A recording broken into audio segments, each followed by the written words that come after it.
যেদিন মাছ মাংস ডিম কোনো কিছুই খেতে একদমই মন চায় না, সেদিন বাড়িতে যদি অল্প একটু পনির থাকে বা দুধ থাকে, সেটাকে ছানা তৈরি করে নিয়ে এই রেসিপিটা আমি বানিয়ে নিই। আর এই রেসিপিটা যদি খাবার টেবিলে কেউ দেখে, মাছ মাংস ডিম কোনো কিছুই সে আবদার করবে না।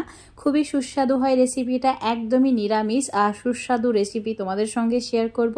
তো রেসিপিটা তৈরি করার জন্য আমি এখানে 150 গ্রাম মতো পনির নিয়েছি। খুব ভালো করে হাত দিয়ে এভাবে একটু সময় নিয়ে মথে নিয়েছি। তারপর এখানে নিয়েছি 8-10টি মতো কাজু, একটা গ্রেটার দিয়ে গ্রেট করে নিচ্ছি। তোমরা চাইলে এখানে নিজেদের পছন্দ মতো বিভিন্ন ধরনের ড্রাই ফ্রুটস অ্যাড করতে পারো।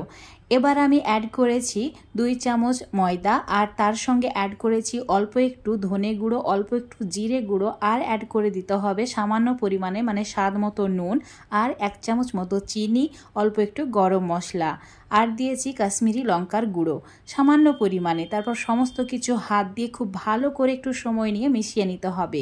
আমি প্রায় 2-3 মিনিট হাত দিয়ে এইভাবে মথে নিয়েছি। আর দেখো একটা ডোয়ের মতো রেডি হয়ে গেছে।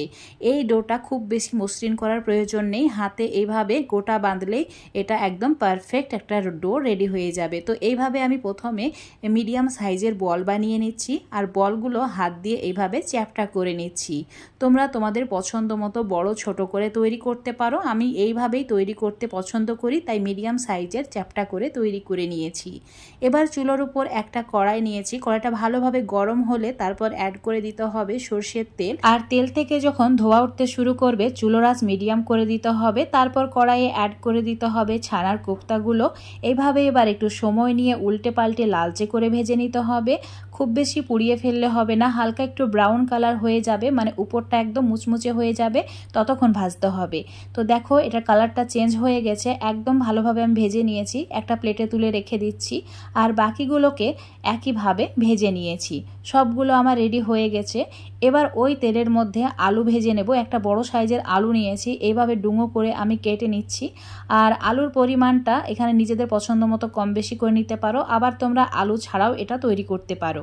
তো গরম তেলের মধ্যে আলুগুলোকে আমি অ্যাড করে দিয়েছি। চুলোর আঁচটা এবার একদম কমিয়ে দিতে হবে, আর কম আঁচে আলু 50% সেদ্ধ হওয়া পর্যন্ত ভাজতে হবে।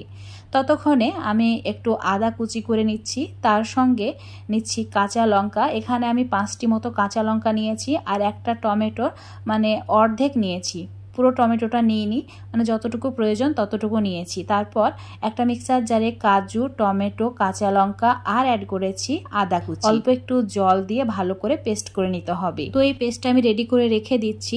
আর এদিকে দেখে নেওয়া যাক আলু সেদ্ধ হয়েছে কিনা, মানে 50 থেকে 60% মতো সেদ্ধ হয়ে গেছে, আর ভালোভাবে ভাজাও হয়ে গেছে। তো একটা প্লেটে তুলে রেখে দিলাম। ওই তেলের মধ্যে দিয়ে দিচ্ছি সামান্য পরিমাণে হিং, আর দিয়েছি গোটা জিরে, আর দিয়েছি 2টি এলাচ, আর অল্প একটু দারচিনি, আর যে পেস্টটা আমরা রেডি করে রেখেছিলাম সেটা। এখানে অবশ্যই হিংটা অ্যাড করার চেষ্টা করবে। হিং দিয়ে রেসিপিটা তৈরি করলে খুবই ভালো লাগে খেতে। খুব ভালো করে এবার লো আঁচে মশলাটাকে কষিয়ে নিতে হবে। আমি জারটা ধুয়ে অল্প একটু জলও অ্যাড করেছিলাম যাতে মশলাটা পুড়ে না যায়। সামান্য পরিমাণে চিনি অ্যাড করে দিয়েছি, আর দিয়েছি হলুদ গুঁড়ো, আর দিয়েছি অল্প একটু ধনে গুঁড়ো, আর দিয়ে দিতে হবে জিরে গুঁড়ো, আর অ্যাড করতে হবে স্বাদ মতো নুন, আর দিয়ে দিতে হবে কাশ্মীরি লঙ্কার গুঁড়ো। এখানে অতিরিক্ত ঝাল হবে না, তাই কাঁচা লঙ্কার ঝালেই এই রান্নাটি করতে হবে। এই রঙের জন্য এখানে আমি কাশ্মীরি লঙ্কার গুঁড়োটাই অ্যাড করেছি। ভালো করে কষিয়ে নিয়েছি, দেখো তেল ছেড়ে দিয়েছে। এখানে সমস্ত মশলা আমার পছন্দ মতো অ্যাড করেছি, তোমরা নিজেদের পছন্দ মতো কম বেশি করে অ্যাড করতে পারো।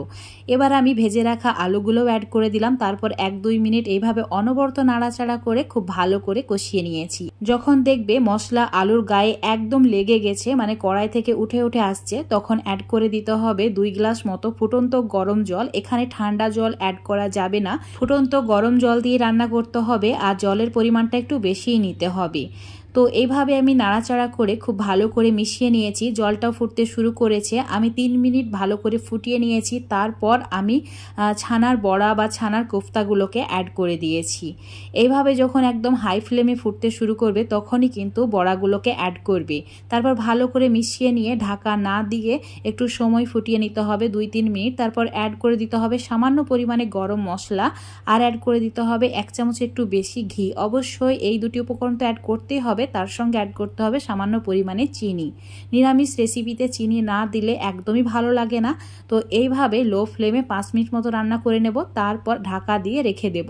এখন আমি তোমাদের কিছু সময় পর দেখাচ্ছি। দেখো একদম পারফেক্ট একটা কালার চলে এসেছে। এই নিরামিষ রেসিপিটা খাবার টেবিলে যদি কেউ দেখে তাকে ধাক্কা দিয়েও তুলতে পারবে না।